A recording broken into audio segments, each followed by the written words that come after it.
দুর্গম পথ আর দূরত্বের বাধা পেরিয়ে গ্রামীণ এলাকার মেয়েদের পড়াশোনা চালিয়ে যাওয়ার স্বপ্নে যোগ হলো এক নতুন পালক। দীর্ঘদিনের প্রতীক্ষার অবসান ঘটিয়ে সোমবার আনুষ্ঠানিকভাবে উদ্বোধন করা হলো সাবরুমের ১ নং হরিণা উচ্চ বিদ্যালয় তথা স্থায়ী স্কুলের 50 আসন বিশিষ্ট তপশিলি জাতির ছাত্রী নিবাস।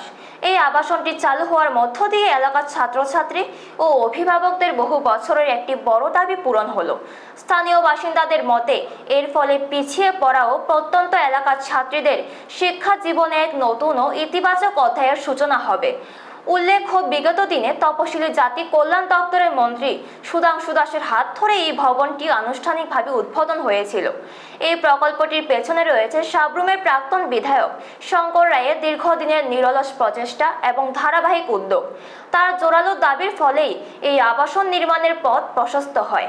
এতদিন ধরে থাইবুং ও তার আশেপাশের এলাকার ছাত্রীরা থাকার জায়গার অভাবে উচ্চশিক্ষা লাভের ক্ষেত্রে নানা সমস্যার মুখোমুখি হতো। বিশেষ করে দূরবর্তী গ্রামগুলো থেকে প্রতিদিন যাতায়াত করা অনেকের পক্ষেই অসম্ভব ছিল।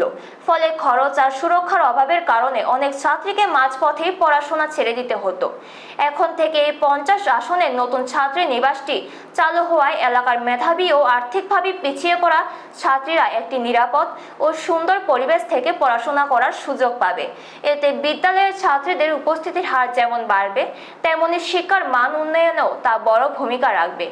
বহু বছরের পুরনো দাবি অবশেষে বাস্তবায়িত হওয়ায় গোটা এলাকা জুড়ে আনন্দের পরিবেশ তৈরি হয়েছে।